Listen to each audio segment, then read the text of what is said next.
Hi guys! Here are the ingredients for the cookie recipe as promised. Brown sugar,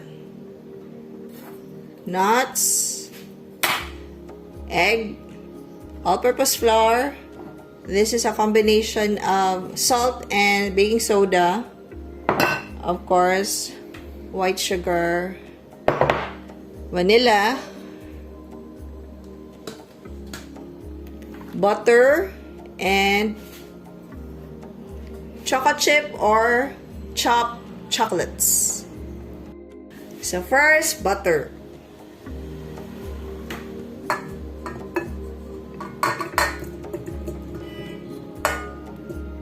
And of course, we will use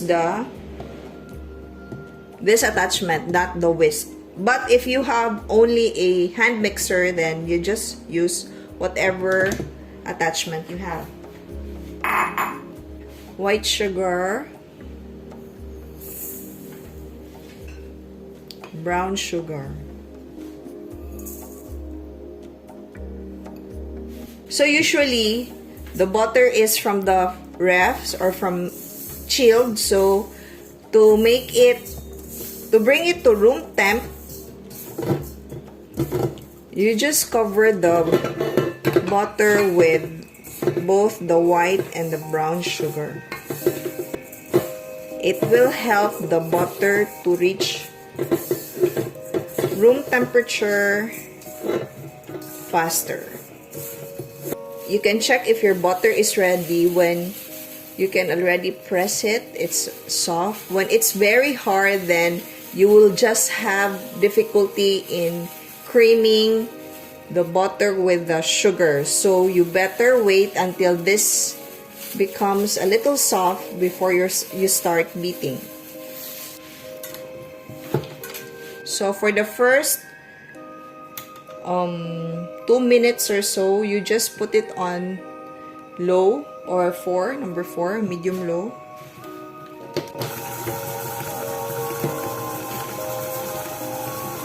So you wait until everything is incorporated. When it becomes one whole, or everything, you could no longer identify the butter and the sugar when it has all incorporated. I increase the speed. So this is the consistency we are looking for when everything is mixed. So you can now add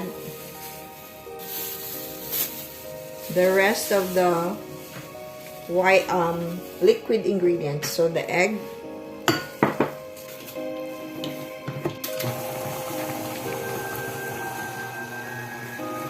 add the egg,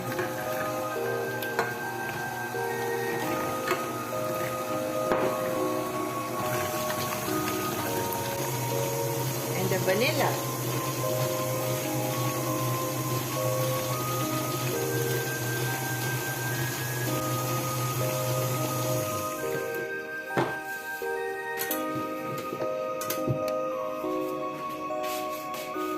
Now we can add the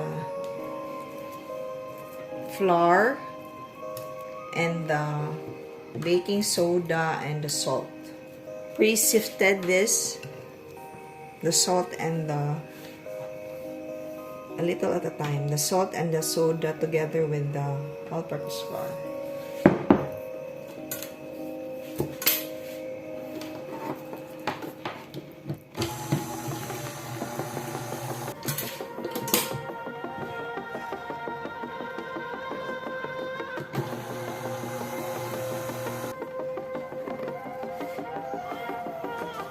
Scrape the sides every now and then, the sides and the bottom.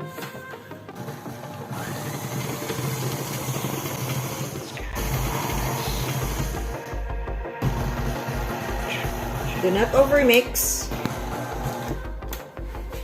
After this, we can put the rest of the ingredients, the toppings. since we ran out of Hershey's this time, I just decided to use dark chocolate burials bar, and we just chop it to 8 pieces. Add the nuts, but the nuts are optional. It's really up to you. To avoid over mixing, we will just add these manually. No need for electric mixer. And we're ready to scoop. So you can use any flat sheet. This one is really for the roll. You can also use the cookie sheet.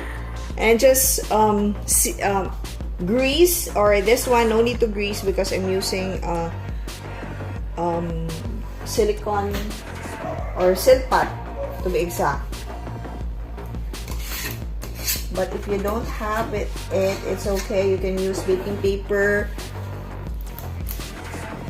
or parchment paper after you grease the pan.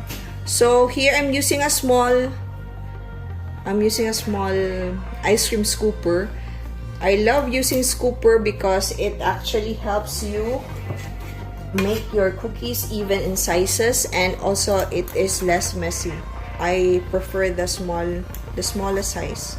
So usually you can assemble them 2-inch apart so the cookie has enough space to spread. It will not stick with each other.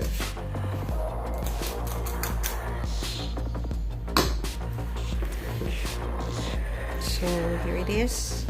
I will bake this for about 12 to 13 minutes at 380 degrees Fahrenheit or 350 degrees Fahrenheit or 180 degrees Celsius. So this is how it looks like after 11 to 12 minutes. You can see that the bottom is already brown, so that's already good. And you just leave it like that because it will still continue to bake. Leave it for about 5 minutes. So after a few minutes, you can already let this stay on a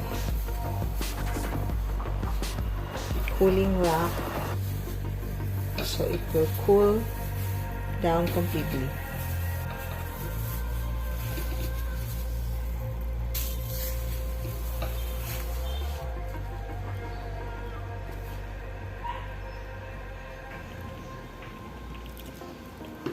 Look at that!